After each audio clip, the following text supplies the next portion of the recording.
Conference room buzzed with chatter as I glanced at my phone, its screen lighting up with an incoming call from Tyler.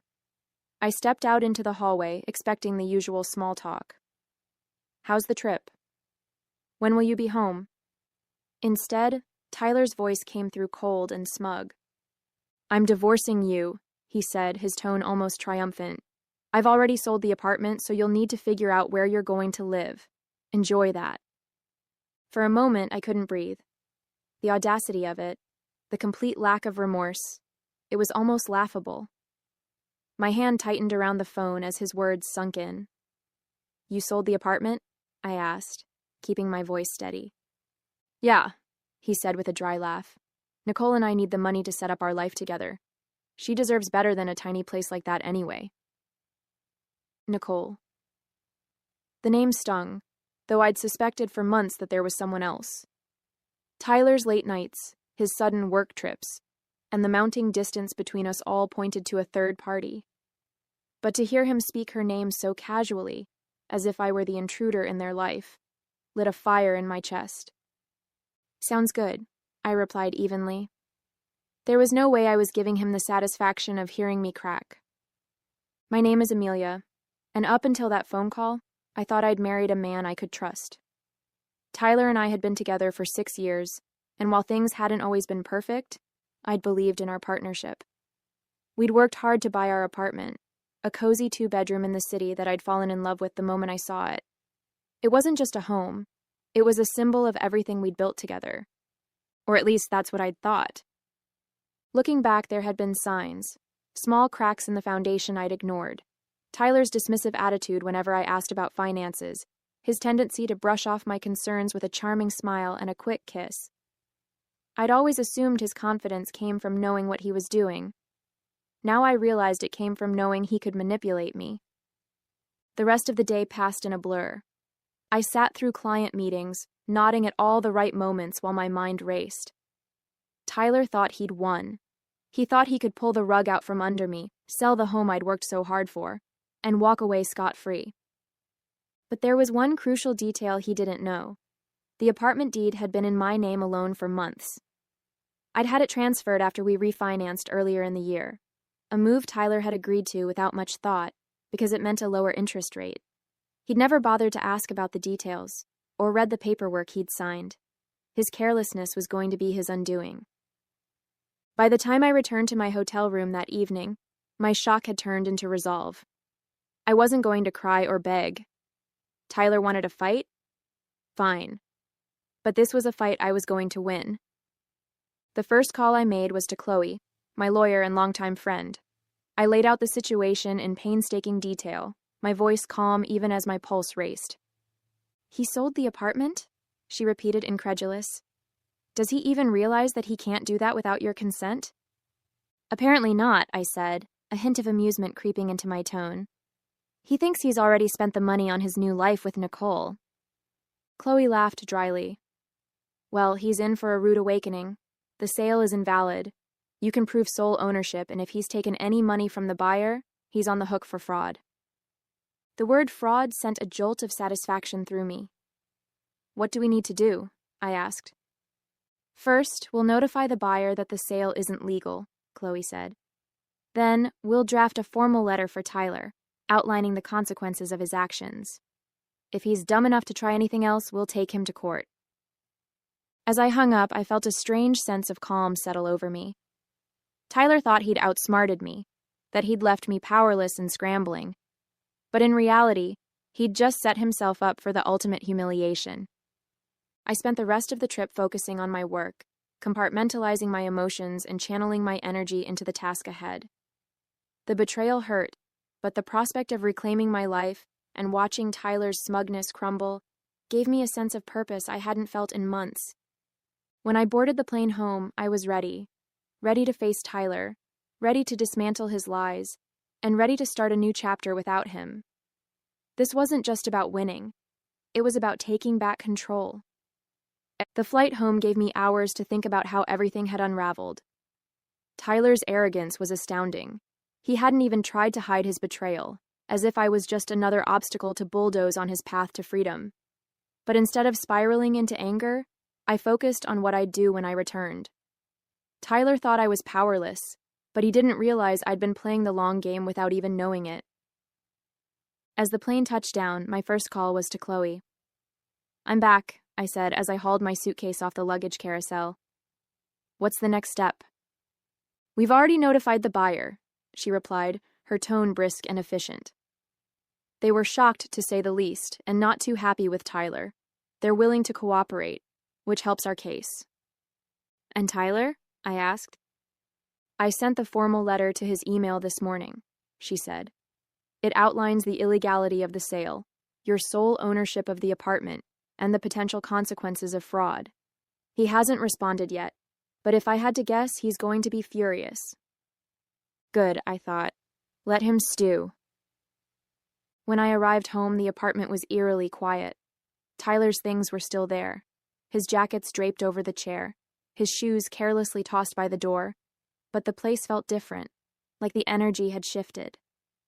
I took a deep breath and set my suitcase down, knowing that the confrontation would come soon enough. Sure enough, Tyler came storming in that evening, his face red with anger and his phone clutched in his hand. "What the hell is this?" he shouted, waving the letter Chloe had sent. "You're telling me I can't sell the apartment? It's half mine." "No, Tyler," I said calmly, crossing my arms. "It's not. The deed has been in my name for months. You can't sell something you don't own." He froze, his face a mixture of confusion and rage. "What are you talking about?" I grabbed the deed from the file I'd pulled earlier, holding it up for him to see. "After we refinanced, I had the deed transferred to my name. You signed off on it, remember? Or did you just skim the paperwork like you always do?" For a moment, he said nothing. Then his expression twisted into a sneer. "You think you're so smart, don't you? This doesn't change anything. I already made a deal, and you're going to look like a fool when it all falls apart." I stared at him, unblinking. "The sale is already void, Tyler. The buyer knows it, and they're ready to take legal action if you don't return the money. Oh, and speaking of money..." I took a step closer, lowering my voice. "If you've spent a single cent of that deposit, you're in even bigger trouble." Tyler's confidence wavered for the first time. "You don't know what you're talking about," he muttered, avoiding my gaze. "Oh, I know exactly what I'm talking about," I said, my voice steady. "You've spent years treating me like I'm too naive to notice what you're doing. But guess what, Tyler? I've been paying attention, and now you're going to deal with the consequences." He started pacing, his frustration mounting. "This is ridiculous. You're blowing everything out of proportion. You can't just kick me out of here?" I raised an eyebrow. "Actually, I can. This apartment is legally mine. You can stay here for now, but only because I'm giving you the courtesy of time to figure out your next move. But let me be clear.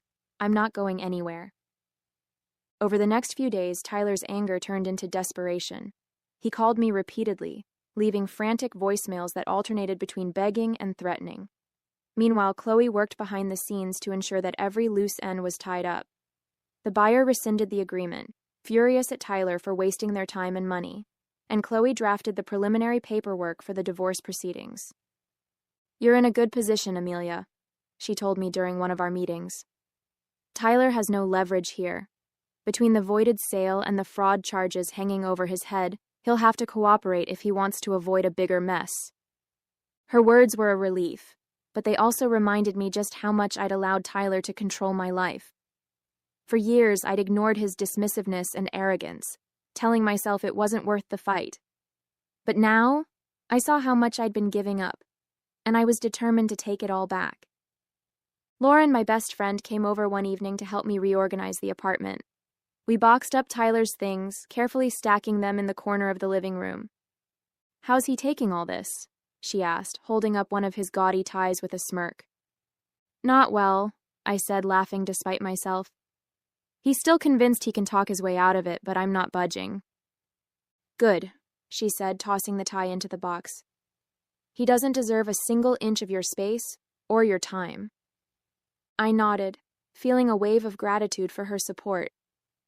For so long, I'd felt alone in my marriage, carrying the emotional and financial burden while Tyler took credit for everything. But now, I had people in my corner, and that made all the difference. The final piece of my plan fell into place the day Tyler brought Nicole to the apartment. I was sitting at the dining table reviewing some paperwork when they walked in like they owned the place. Nicole looked around with a smug smile, her arm looped through Tyler's. "So, this is where we're staying?" she said, her voice dripping with entitlement. I stood up, my heart pounding but my resolve unshaken. "No," I said firmly. "This is where Tyler was staying. You, Nicole, won't be staying here at all." Her smile faltered and she glanced at Tyler, who looked equally stunned. "What is this?" he demanded. "This," I said, gesturing to the apartment around me, "is my home. Not yours, not hers, and certainly not a hotel for you to shack up in after stabbing me in the back." Nicole's expression turned icy, but she said nothing. Tyler, on the other hand, looked like he was about to explode. "You can't do this!" he shouted. "You're being unreasonable!" I met his gaze, unflinching. "No, Tyler. What's unreasonable is thinking you could sell my home, walk away with the money, and expect me to just roll over. You're lucky I haven't filed criminal charges for now." Tyler stood in the doorway, his face red with frustration, while Nicole crossed her arms, looking increasingly uncomfortable. "You're being ridiculous, Amelia," he said, his voice laced with desperation. "You can't just kick me out of my own home." I took a step forward, my voice calm but unwavering. "This is my home, Tyler. The deed has been in my name for months, and you know that.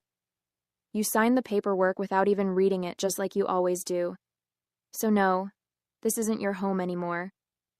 Nicole glanced at Tyler, her perfectly manicured hand tightening around her purse strap.